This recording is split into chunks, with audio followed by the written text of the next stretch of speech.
नमस्कार दोस्तों, हम एक नए वीडियो में आपके साथ उपस्थित हैं आपके सामने। हम लोग पीछे जो जियोग्राफी की बात कर रहे थे, तो जियोग्राफी में हमने वोल्केनिज्म देखा, फिर वोल्केनिज्म के कारण देखे हमने, फिर वोल्केनिज्म देखा, वोल्केनिज्म के कारण देखे। उसके आगे हम नेक्स्ट टॉपिक के साथ उपस्थित हैं आपके सामने। नेक्स्ट टॉपिक हमारा है कि पर्वत कितने टाइप के होते हैं और किस आधार पर इनको क्लासीफाई किया गया है। तो मेरे को आशा है कि आप पीछे की चीज़ों को एक एक करके सीख रहे होंगे और याद कर रहे होंगे उन चीज़ों को। मैंने काफ़ी डिटेल में आपको पीछे की चीज़ें बताई हुई हैं और काफ़ी आपके लिए हेल्पफुल हैं, तो आप उसको याद करिए। और मैं आगे आपको नेक्स्ट टॉपिक डिफरेंट टोपोग्राफी को मतलब विभिन्न स्थलाकृतियाँ, मतलब कि जैसे पर्वत है, पठार है, हमारा मैदान है, तो ये विभिन्न स्थलाकृतियाँ हैं। उसमें से एक स्थलाकृति है हमारी पर्वत। तो हम आज पर्वतों के बारे में बात करेंगे कि किस आधार पे इनका क्लासिफिकेशन हुआ है और कौन कौन से पर्वत के एग्जाम्पल कौन कौन से हैं। मेनतः हमारा आपके लेवल पे मुख्य रूप से हमारा उद्देश्य यही है कि आपके लेवल पे आपको बस इतना पता होना चाहिए कि किस टाइप का पर्वत कौन सा। जैसे मान लीजिए हिमालय बोल दिया कोई कि हिमालय किस टाइप का पर्वत है, तो आपको पता होना चाहिए कि वो ब्लॉक पर्वत है, ब्लॉक माउंटेन है। ठीक, तो इस टाइप की चीज़ें मैं आपको बताऊंगा जो आपके क्वेश्चन पेपर में बिल्कुल हूबहू क्वेश्चन के रूप में मिलेंगे। तो मेरे को आशा है कि आप इन चीज़ों को अच्छे से सीखेंगे। तो सबसे पहले हम बात करते हैं पर्वत की, माउंटेन की, कि माउंटेन क्या होता है। तो माउंटेन एक ऐसी शंक्वाकार संरचना होती है, कोनिकल शेप की संरचना होती है और इसकी ऊंचाई 1000 या 1000 से ज़्यादा होती है, 1000 मीटर से ज़्यादा होती है शंक्वाकार शेप में। ठीक, इसको माउंटेन कहते हैं।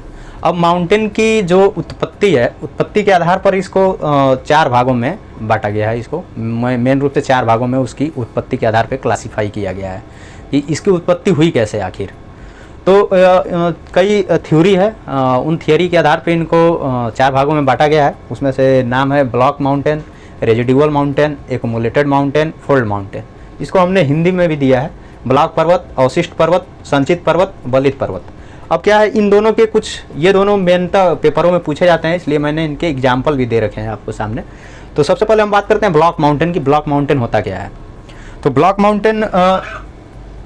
माउंटेन मेनतः हम कहेंगे कि भ्रंश, आप लोगों ने भ्रंश का नाम सुना होगा या मैं बता रहा हूँ आपको। भ्रंश का मतलब है कि मान लीजिए इधर कोई ज़मीन है या कोई सतह है, इधर कोई सतह है, ठीक, और ये वाली सतह क्या हुई, इसके बीच की ये सतह, इसके ये बीच की सतह क्या हुई, नीचे धंस गई, तो इसको बोलेंगे भ्रंश। या पैरेलल रूप से आगे बढ़ के धंस गई, तो क्या होगा, जब ये नीचे धंसेगी तो इधर की चीज आपको ऊपर प्रतीत होगी। तो जब ये ऊपर प्रतीत होगी तो वो आपको ब्लॉक माउंटेन, जो इससे अगर मान लीजिए ये ज़्यादा ऊपर हो गई तो इसको बोलेंगे ब्लॉक माउंटेन। मान लीजिए ये ऐसे समतल ना धंस के ऐसे धंसा, तो इधर की ऐसे धंस गया, तो इधर की चीज़ ये उठी हुई आपको प्रतीत होगी, तो इसको हम बोलेंगे ब्लॉक माउंटेन। ब्लॉक माउंटेन के एग्जाम्पल है मेन रूप से विंध्याचल पर्वत, सतपुड़ा रेंज। विंध्याचल पर्वत नाम आपने सुना ही होगा, मिर्ज़ापुर से पहाड़ियाँ शुरू हो जाती हैं। ये सतपुड़ा पर्वत है, सतपुड़ा रेंज। तो ये दोनों हमारे ब्लॉक माउंटेन के एग्जाम्पल हैं। बात करेंगे रेजिडुअल माउंटेन की। तो रेजिडुअल माउंटेन का निर्माण जो है चट्टानों के अपर्दन से, मतलब मान लीजिए ये चट्टानें हैं, इन चट्टानों के अपर्दन से ये घिस घिस के आके इकट्ठी होती गई। तो चट्टानों के अपर्दन से जो है रेजिडुअल माउंटेन का निर्माण हुआ। रेजिडुअल माउंटेन में इसके एग्जाम्पल में नीलगिरी है, राजमहल की पहाड़ियाँ हैं।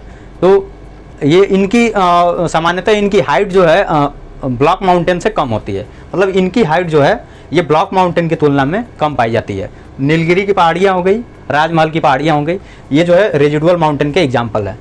एक्युमुलेटेड माउंटेन यानी संचित पर्वत में आपका संचित पर्वत, ये भी जो है विभिन्न प्रकार के अवसादों से और अपर्दन के फलस्वरूप जब अवसाद इकट्ठा हो जाते हैं तो उनसे एक्युमुलेटेड माउंटेन का निर्माण होता है, संचित पर्वत का निर्माण होता है। और ये संचित पर्वत इसके मेनली जो है इसको क्लासिफाई तो किया गया है, लेकिन भारत में इसके एग्जाम्पल देखने को ज़्यादा नहीं मिलते हैं और इसकी भी हाइट सामान्यतः कम पाई जाती है। सबसे मेन रूप में हमारा आता है फोल्ड माउंटेन। फोल्ड माउंटेन में आपको बताया था पीछे कि हमारे देश में मतलब कि हमारा जो पूरा विश्व है, विश्व में कई प्लेटें पाई जाती हैं, उन प्लेटों में गति होती है। तो मैं बताया था कि जैसे मान लीजिए ये सतह है आपकी, मैं बताया था जैसे कि आपको ये सतह है, अगर ये कोई सतह है तो इसमें मान लीजिए ये 2 प्लेटें हैं, एक प्लेट इधर हो गई, एक प्लेट इधर हो गई। तो ये प्लेटें मान लीजिए जुड़ी हुई हैं, लेकिन कभी क्या होता है कि समय के साथ इनमें या तो ये दोनों आपस की ऐसे गति करती हैं, मतलब एक ही तरफ टकराव की गति होती है, या ऐसे गति करती हैं, मतलब एक दूसरे से दूर जाती हैं। ठीक, तो जब ये एक दूसरे के पास आएंगी ये दोनों प्लेटें, तो क्या होगा, इन दोनों में दबाव होगा, ये दोनों ऐसे सटेंगे, दबाव होगा, तो यहाँ के जो अवसाद होंगे ये क्या होंगे, दब के ऊपर उठ जाएंगे, बल जो के ऊपर उठ जाएंगे। जब ये ऊपर उठ जाएंगे तो पर्वत का निर्माण हो जाएगा। तो हिमालय उसी प्रकार से निर्मित हुआ है आपका, मतलब कि दो प्लेटें ऐसे गति की और बीच की जो चीज़ थी वो दब के ऊपर उठ गई। और आज भी आप सुन रहे होंगे कि हिमालय की ऊंचाई बढ़ रही है, तो क्यों बढ़ रही है, ये प्लेटें आज भी गति कर रही हैं। ठीक, तो ये प्लेटें आज भी गति कर रही हैं, तो दबाव पड़ रहा है, उस दबाव की वजह से उसका ऊंचाई बढ़ रहा है। ठीक, तो ये आप याद रखेंगे कि हिमालय, तो विश्व के जितने ऊंचे विश्व के में जितने ऊंचे से ऊंचे पर्वत हैं वो लगभग इसी प्रकार के एग्जाम्पल के होते हैं, यानी फोल्ड माउंटेन यानी वलित पर्वत होते हैं। जैसे हिमालय हो गया, आल्पस हो गया, यूराल हो गया, राकीज हो गया, एंडीज हो गया, तो ये सब विश्व के ऊंचे से ऊंचे पर्वत हैं। ये अमेरिका में पाए जाते हैं। इधर यूरा आपका राकीज जो है अमेरिका में है, ये यूरोप का पर्वत है आपका। तो आप इसको ये ध्यान रखेंगे, नाम ध्यान रखेंगे। जैसे आपको मेनली ऐसे ऑब्जेक्टिव क्वेश्चन के रूप में पूछा जाएगा कि हिमालय किस प्रकार के माउंटेन का उदाहरण है आपको, तो आपको ये 4 विकल्प के रूप में ऐसे block mountain, residual mountain, accumulated mountain और फोल्ड माउंटेन एग्जाम्पल दे दिए जाए, और उसमें से आपको एक को टिक करना होगा। तो आप बता देंगे कि ये फोल्ड माउंटेन का एग्जाम्पल है हिमालय। वैसे आपको आल्पस दे दिया जाएगा या आपको नीलगिरी दे दिया जाएगा, तो आपको टिक करना होगा कि रेजिडुअल माउंटेन है। तो ये मेन रूप से इसमें ज़्यादा कुछ नहीं था, बस आपको एग्जाम्पल याद रखने हैं इसके कि कौन किस टाइप के पर्वत का उदाहरण है। ठीक, मेरे को आशा है कि आपको ये चीज़ समझ में आ गई होगी। अब हम आगे बढ़ते हैं। अब हम बात करेंगे प्लेट्यू की यानी पठार की। तो पठार में आपको पहले तो जानना होगा कि पठार किसे कहते हैं, तो और पर्वत और पठार में अंतर क्या होता है। तो मैं जैसे पर्वत के बारे में बताया था आपको कि पर्वत जो है एक कोनिकल शेप की संरचना होती है, यानी ऊपर जो है एक तरह से त्रिभुजाकार कह सकते हैं। तो ऊपर का शेप ऐसा होता है और नीचे चौड़ा होता है। ठीक, वहीं पठार जो है ऐसे मान सकते हैं, यानी इसका ऊपर की संरचना भी समतल होती है, नीचे तो समतल होता ही है। और पर्वत की ऊंचाई सामान्यतः 1000 फीट से ज़्यादा होती, 1000 मीटर से ज़्यादा होती है। ठीक, और इसकी ऊंचाई जो है लगभग 500 से 1000 फीट होती है। ये मीटर में बता रहा हूँ, ठीक, और ये फीट में बता रहा हूँ। 500 से 1000 फीट होती है सामान्यतः, तब भी हम पठार बोल सकते हैं, लेकिन इससे भी ज़्यादा हो सकती है। लेकिन शर्त क्या है कि इसके ऊपर की सतह भी समतल होगी, इसमें ऊपर की सतह क्या होगी, कोनिकल होगी। तो आप पठार समझ गए होंगे कि पठार ऐसी संरचना होती है जो जिसकी ऊंचाई 500 से 1000 फीट होती है और इसकी ऊपरी सतह भी समतल होती है। जबकि पर्वत में क्या होता है, पर्वत में ऊपरी सतह क्या होती है आपकी, शंक्वाकार होती है, यानी कोनिकल सेक्शन के रूप में होता है। तो ये चीज़ आप पठार में जान गए होंगे।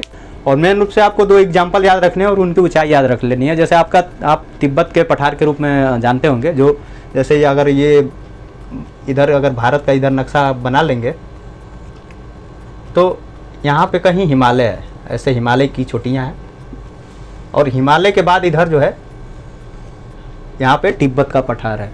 ठीक, तो आपके भारत से सटा हुआ है ये तिब्बत का पठार। तो आपको तिब्बत का पठार में तिब्बत प्लेटू का ये आपको ऊंचाई याद रख लेनी है, 16000 फीट तिब्बत के पठार की। कोलंबिया का पठार जो है 7800 फीट ऊंचा है। ठीक, तो आप ये चीज़ याद रखेंगे। आप समझ गए होंगे कि प्लेटू किसे कहेंगे और पठार किसे, अरे पर्वत किसे कहेंगे और प्लेटू किसे कहेंगे, इन दोनों में अंतर समझ गए होंगे।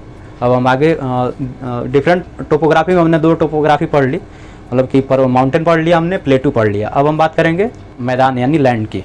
अब हम बात करेंगे लैंड की। तो लैंड में आप जैसे इसके पहले आपने 2 टोपोग्राफी पढ़ी, माउंटेन पढ़ा और प्लेटू पढ़ा। तो माउंटेन और प्लेटू में आप दोनों में जाना कि इसकी कुछ ऊंचाई होती है। तो ऊंचाई आप किससे लेते हैं, समतल जगह से लेते हैं, यानी समतल मैदान से लेते हैं। तो मैदान मतलब कि जिसकी नॉर्मल ऊंचाई नहीं होती है और जिस पे आप, जैसे उत्तर प्रदेश का ये भाग है वो समतल भाग है जहाँ पे कृषि योग्य भूमि है जो।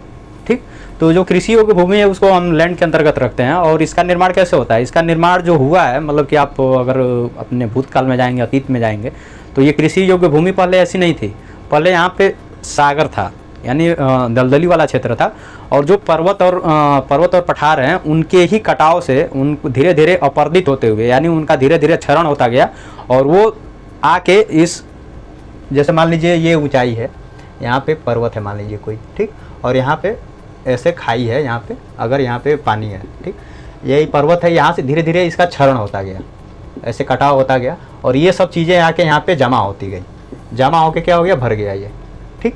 अब ये भर गई तो ये क्या हो गया, ये इसका कटाव हो गया और इधर मैदान का निर्माण हो गया, ये समतल जगह हो गई, तो इसको लैंड बोलते हैं। और ये जो लैंड है ये कृषि योग्य है, यानी यहाँ पे एग्रीकल्चर आप कर सकते हैं और काफ़ी उपजाऊ ये क्षेत्र है, तो इसको लैंड के अंतर्गत रखते हैं। तो आप ये बस ध्यान लें कि 3 डिफरेंट टोपोग्राफी में आप पर्वत पढ़े, पठार पढ़े और मैदान पढ़ लिए, ठीक।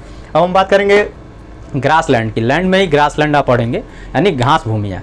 ये घास भूमियाँ मैं आपको जैसे शायद आपकी परीक्षाओं में ना आया, या आप आगे जाएंगे तो आगे कंपटीशन देंगे तो ये डायरेक्ट पूछ ली जाती है कि कौन सी ग्रास लैंड किस कंट्री की है। तो आपको एग्जाम्पल याद रखने होंगे कि कौन से ग्रास लैंड किस कंट्री के हैं, तो वो आपको एग्जाम्पल याद रखना होगा। कुछ मुख्य ग्रास लैंड है जिनको मैं आपको नोट करा देता हूँ, आप उनको याद रख लेंगे, जो आपको या तो आपकी परीक्षाओं में या आपके आगे की कक्षाओं में काम आएंगे, ठीक।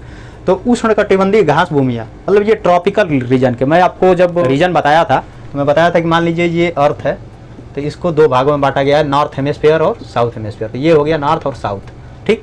फिर आपको बताया था 23.5 डिग्री नॉर्थ और 23.5 डिग्री साउथ, कर्क रेखा और मकर रेखा। ये है कर्क रेखा 23.5 डिग्री और यहाँ पे है मकर रेखा, ठीक। तो इसके बीच का रीजन जो है ट्रॉपिकल रीजन माना जाता है, ठीक। तो ये उष्णकटिबंधीय घास भूमियों की, यानी इस रीजन के घास भूमियों की बात कर रहे हैं हम। तो आप जान रहे होंगे कि इस रीजन में क्या होगा, इस रीजन में सूर्य जो है इसी रीजन के बीच में लंबवत होता है, तो इस रीजन में क्या होगा, गर्मी ज़्यादा होगी, ठीक।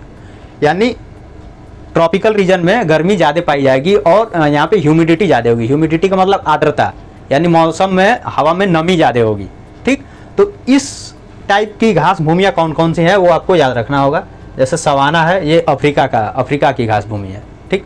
तो जैसे डायरेक्ट पूछ लिया जाएगा कि सवाना किस देश की घास भूमि है, तो आपको 4 ऑप्शन दे दिए जाएंगे, तो आपको बताना होगा, ठीक। तो ये मैं घास भूमि और उसकी कंट्री मैं दोनों साथ साथ में लिख दिया हूँ, आप उसको नोट कर लेंगे। जैसे सवाना अफ्रीका की है, कंपोज ब्राज़ील की है, लानोस वेनेजुएला की है, ठीक।